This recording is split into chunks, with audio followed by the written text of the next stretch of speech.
This is The Top, where I interview entrepreneurs who are number one or number two in their industry in terms of revenue or customer base.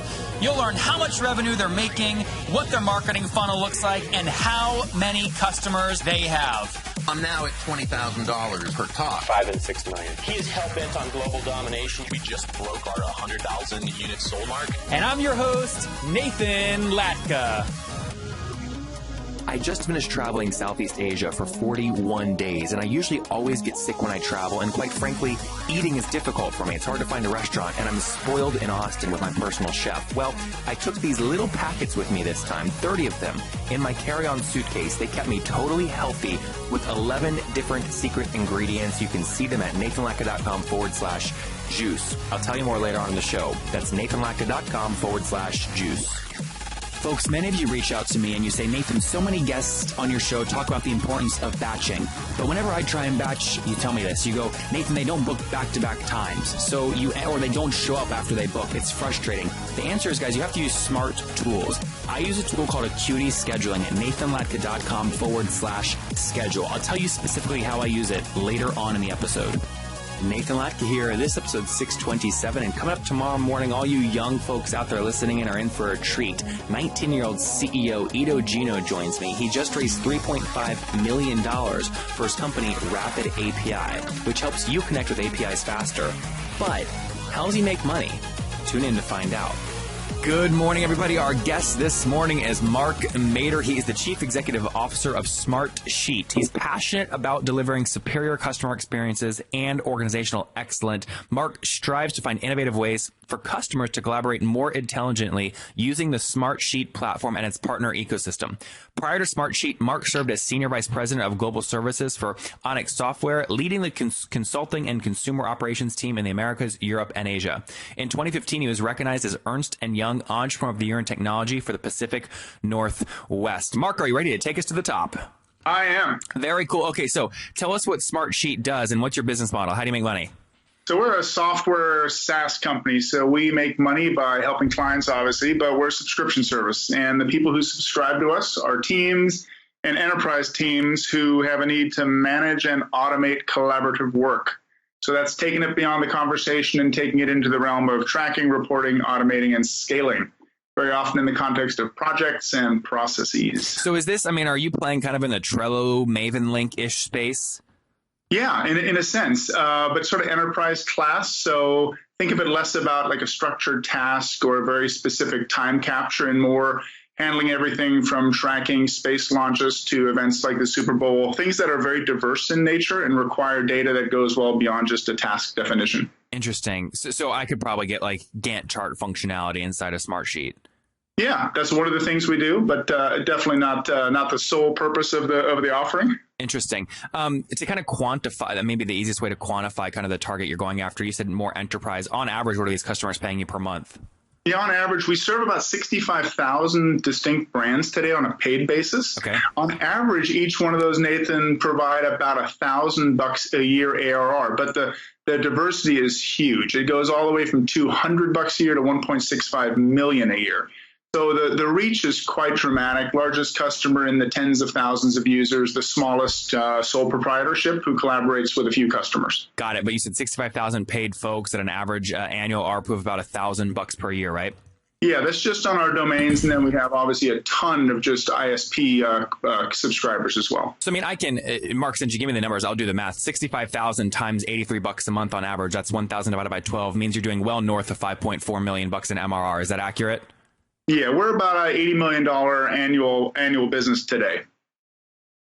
You cut out there. Sorry, say that again. We're about an $80 million business today on an annual basis, and we're a super grower. Our CAGR over the last 5 years is north of 60% a year. Yeah, so call that, what, about 6.6 million per month, right? That puts you on the 80 million run rate?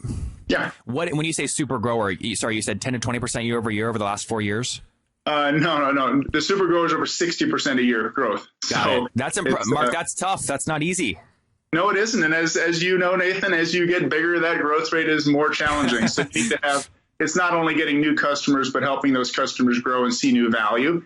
A big part of our growth is obviously getting new brands on the platform. A huge part of the growth is also taking the existing brands and having them really expand their usage. That's right. I always thought I was so clever when I was launching my first SaaS business, and I went from like $1 of revenue in 1 month to $2, and I would put in the subject line 100% month over month growth. You learn quickly. Investors will call bullshit on that fast. That's awesome. So, okay, you're 80 million run rate right now. You're growing 60% on average year over year. So what'd you do? Like 40 million last year, 50 million? Yeah, and as you know, Nathan, in a fast-growing business, the GAAP income you show last fiscal will actually recognize about 66 million in revenue, while our run rate is in the mid-70s. Yep. We're growing pretty healthy every month. So we're going to hit triple-digit ARR here come mid-year in 2017. That's a big number, Mark. That's exciting. Yeah, it is exciting. It's, we've worked hard at it. We sold our first customer in the fall of 2006, and I would say the spigot kind of turned on as we kicked into 2011. And then we've had very, very healthy revenue growth since then. So give us more context here, because people are going to be fascinated by you. 2006, was that the launch date, or did you start in 2005 with no revenue and then your first customer was 06? Yeah, it was. And I think one of the questions people often ask is, do you remember your revenue in year one? Yeah, that'd be zero, Bob. So it was 2015 or 2005. 2005 company was formed. First customer subscribed fall of 2006.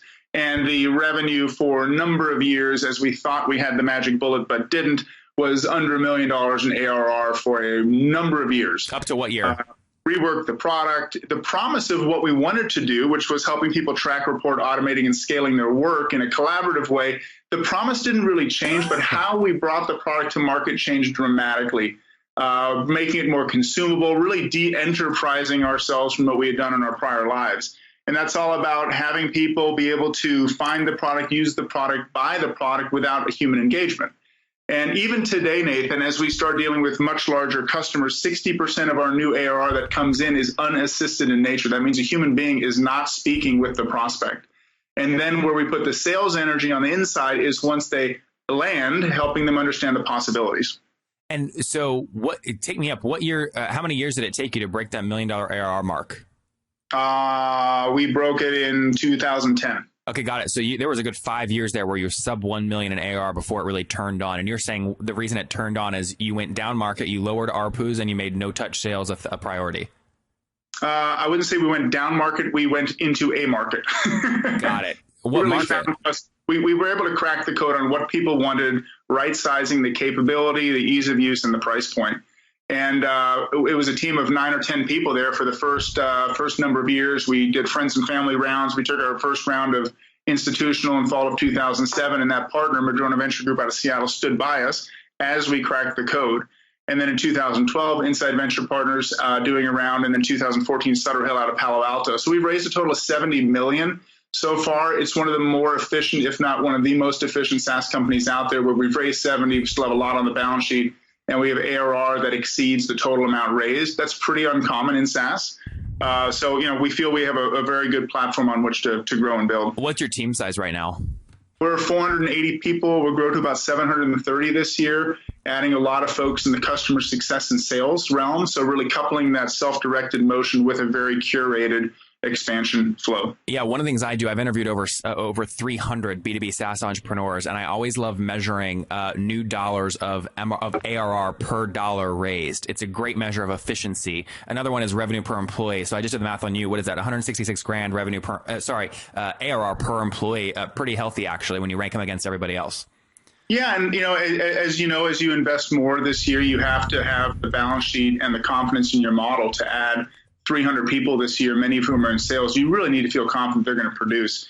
And in a growth model, we're still trying to focus on efficiency. But as the metrics play out, you have more and more confidence to invest ahead of the curve. I just had Josh McCarter on back 2 episodes ago of Booker. They had raised, they're actually a lot like you. They raised $80 million to date. And he mentioned, their last raise was back in 2015, but they have 24 months of runway even today on net cash, on net cash burn.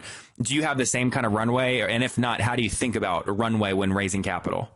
Yeah, I mean, in our business, Nathan, as a super grower, you can make the decision to slow your growth and drive profit overnight. We could do that tomorrow if we wanted to. But we and our board and our strategic customers want us to get big and have amazing offerings. So, again, the market is rewarding us for growth right now. We think we can innovate more quickly by doing that. But again, control your own destiny. We have a business model where if we wanted to be a 35% grower year over year, we could do that next month and generate profits. Cash flow positive yet or no? No, our investment model right now is not, but we're adding tens of millions of ARR a year, burning low single digits. That's and great. Again, we could turn the spigot off or change the spigot at a whim. 480 people. Where are you guys based? Based in Seattle, Washington. We just opened this month our first outpost in Boston. So by end of year, Boston will have about 80, 85 people on the ground there, primarily in field operations, functions, sales, customer success. Over time, that we expect to also have some dev competency established out there. In Boston? Yep.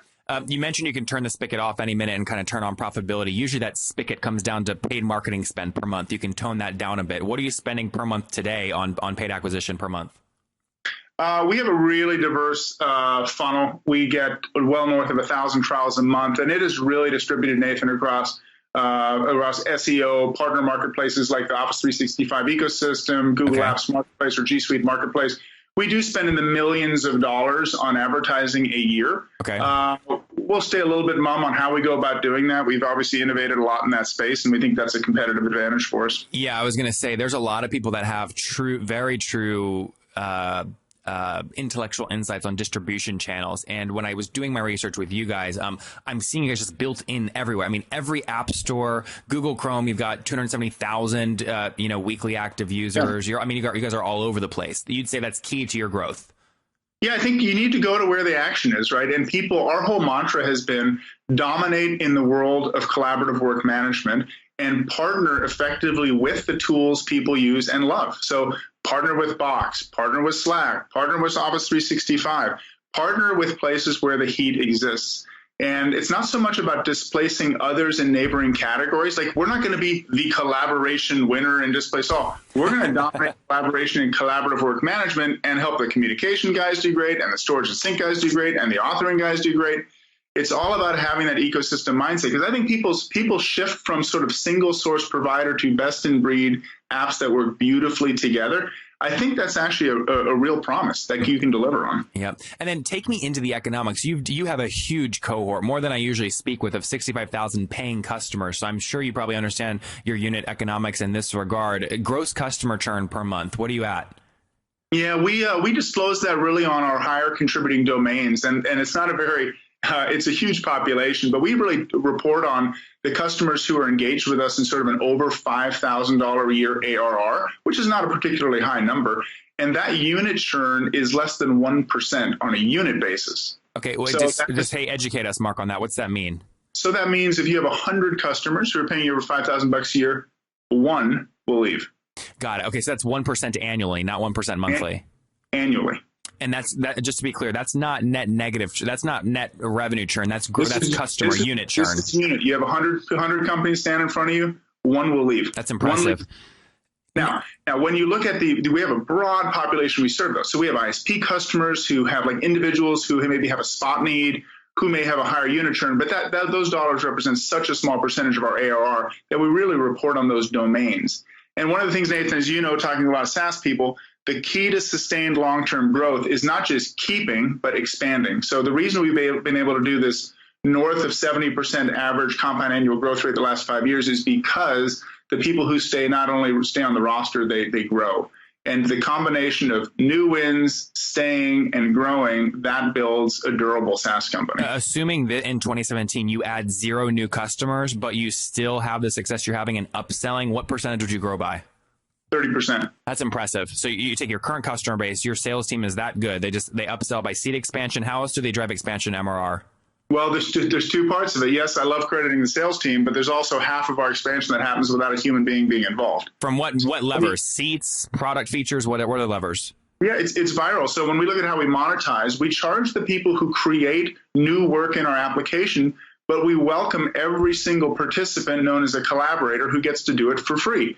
So what happens is we get exposed to so many people within and outside of a domain that you have this natural sort of engine that feeds off itself within a company, as opposed to monetizing everybody out of the gate. We earn it as we go, and that is sort of a natural engine for our growth. When you are making decisions, high-level decisions, your management meetings about kind of customer acquisition costs relative to lifetime value is very difficult, and it's dangerous to just extrapolate because it can get to some funky numbers. What do you assume as kind of a safe lifetime value per customer, and how does that allow you to back into your CAC number? We rarely look at that on averages, Nathan. We always look at it based on segment. If we're talking about a construction company who's a large established company that has very low flight risk that produces 50,000 ARR a year, we may spend tens of thousands of dollars pursuing, as opposed to the online lead where we might spend $60.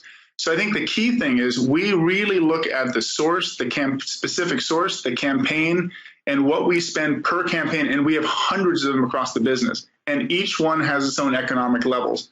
I see too many businesses look at averages, and averages can either completely turn you upside down or completely leave you under investing. Yep. So we never look at the average. We always look at the discrete item. Mark, it's one of the big things I tell you that I struggle with on this show because I want to get deep in numbers. And so it's hard to talk about 100 different cohorts. So I talk about averages, but many times the averages can be very deceiving. What are you managing internally? What are you using any online tools, or are these all internally built to manage all these separate cohorts and the different economics on each cohort? Yeah, the cohort analysis is really native to our stack. So our BI platform, what we use for analytics, how we track that through Google campaigns and SEO sources, we basically map every single source and pathway into our world, and then the graph that exists between our users. So you can attribute, there are really multiple attribution points. What was your source when you first came in? What was your secondary source, maybe through a viral reach? And then understanding the models of what causes the conversion. So if you have those pathways understood, you can actually tie back to the individual or the spend you had that resulted in the lead or the conversion. And very often people say, you can only assign CAC to something on which you're spending money, like an advertising campaign. But you should also do the same thing on your SEO campaigns. Who's actually writing the content? Salaries. Looking at salaries. So if you look at it in a fully loaded way, you can actually have a very nice model that can guide your investment thesis. Do you typically drive your investment thesis on a fully weighted CAC, dividing in salaries and everything else, or no? Multiple ratios. We have sales and marketing. We have just pure advertising. We have fully loaded. I mean, there are multiple ones. And again, depends what channel. Fascinating. When was your last round? You raised 80 million total. When was the last one? Or 70 million? Spring, we raised 35 in the spring of 2014, and it's fueled us well. We still have most of that on the balance sheet, and just have been a very efficient growth company over the last couple of years. So, Mark, that was what, 2-3 years ago. So maybe you're raising more capital now, or you're looking at an acquisition. Which one is it? In terms of looking at acquiring companies, I'm trying to get you to tell me that you and Benioff are talking, and he's about to buy you for $700 million. Of course, you want to know that. Breaking Nathan. On the top. Here we go. Breaking, people. Yeah, I don't share that in podcasts. No, I'm kidding. Well, I'll get you drunk one day, and we'll learn. Just kidding. Guys, I get asked all the time, Nathan, you host all these interviews, hundreds of them per month. How do you do them efficiently? And guys, the answer is simple. People always agree to my calendar, back-to-back meetings. I batch my interviews to stay very efficient. And the way that I do it is I use a tool called Acuity Scheduling at nathanlatka.com/schedule. And the reason I use them is very simple. They keep my no-show rate very low because they send out reminders about when the interview or the meeting is coming up. And also, they make it very easy to schedule time, right? I don't have to go back and forth via email 10,000 times with people I'm trying to meet with.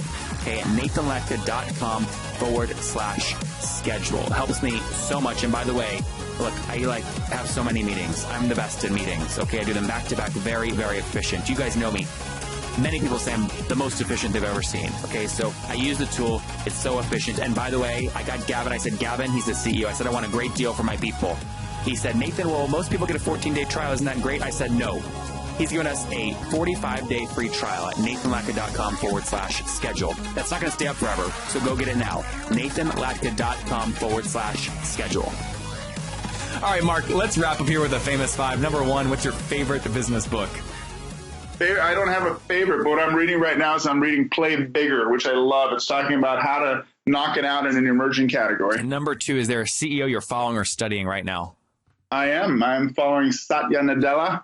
His mastery over a very diverse business has been impressive and something that is very relevant to our business, with Microsoft being a huge partner of ours. I was going to say, are you partnered with them yet? Well, we are in multiple dimensions. That's great. Number 3, is there a favorite, besides your own, is there a favorite online tool you have, like HostGator?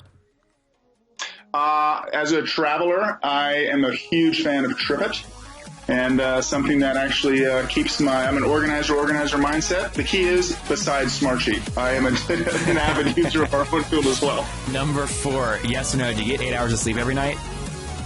Negative. What do you get on average? 5.5. Okay, that's not bad. And how old are you? I am 46. And what's your situation? Married, single, do you have kids? Married, 2 kids and a dog. Oh, I love that. Okay, so married, 2 kids and a dog, you're 46. Take us back 26 years, Mark. What do you wish your 20-year-old self knew? You tell me what the major trends were over the next 3 decades in tech, and I would make you a lot of money, Nathan.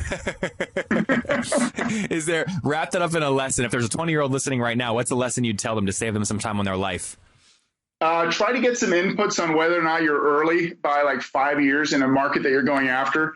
Extraordinarily difficult to determine, but timing is everything. Do not be too early. Top Tribe, there you have it from Mark Mader. Timing is everything. He launched this thing in 2005 and sat on a big ol' 0 egg of revenue that first year, nothing. And even up to 2010, still doing less than $1 million in ARR. Their team was called 10, 15 folks at that point. Now today, they're over 480 people between Seattle, Washington, Boston. They're opening up that location, 80 people there by the end of the year. They're serving over 65,000 customers at an average monthly revenue of $83. So they're doing well north of 5.5 million. Actually, they're already at an $80 million annual run rate, looking to break the $100 million mark this year. Did about 66 million in 2016 revenue. Gross churn less than 1. This is impressive. Less than 1% annually for their cohort with larger than $5,000 annual contract values. Over $70 million raised and sitting on most of that $35 million of their last round still in the bank. Mark Mader, thank you for taking us to the top. Thank you, sir. If you enjoyed Mark today, go back and listen to Derek yesterday. He's a senior editor at The Atlantic and is releasing a book that helps you predict popularity in this new age we live in, the distraction age. It would mean the world to me if you guys got any value from this episode, if you would go leave a review on iTunes right now and then subscribe. You know, I hustle like heck to get these episodes out every freaking day for you guys. And trust me, I love it. I would do it with no listeners, but boy, oh boy, it makes my day and it makes my team's day when we see great reviews and get your feedback. So thanks so much. Top Tribe, I love giving away free money. I feel like Oprah giving away cars, and I have something special for you today. How many of you have heard our super sharp guests talk about success they've had with Facebook and Google Ads? Well, all of you listening right now, yes, if you're listening, you get $100 in free AdWords. Here's how you get it, okay? Again, thanks for listening. Get the free $100 from Google, right, when you sign up with my website host provider, HostGator. Go sign up now to get your free money. HostGator.com/Nathan. Again, that's HostGator.com/Nathan. So guys, I'm so glad to be back in Austin. I just got back from a major tour of Southeast Asia. Went to Sydney, Bangkok, Bali, and Japan. And, you know, I always get sick when I travel. And this particular trip, my gosh, 15 different airports, 20 different hotels. I mean, imagine flushing in airport bathrooms. I was worried about germs and getting all the nutrition I need. I mean, finding a restaurant in Japan, difficult because nothing's in English. So it's hard enough to figure out the train system. But my point is, I had a guy named Drew Canoli on the show who said, Nathan, if you're concerned about that, take these little green packets with you. You just mix them once per day with water. They'll keep you super healthy. You get all your nutrients, and they'll keep you from getting sick. So I took them. And guys, they worked unbelievably well. I got no sickness, just mixed them with water once per day. They didn't make my water bottles all sticky. That's like nice. A lot of these mixers, they make them sticky. It was very clean and smooth. Took them once per day, never got sick. So they've got 11 superfoods, and they're perfect if you're not traveling, but you're just on the go from your office to work. So you can check them out at nathanlatka.com/juice. That's nathanlatka.com/juice.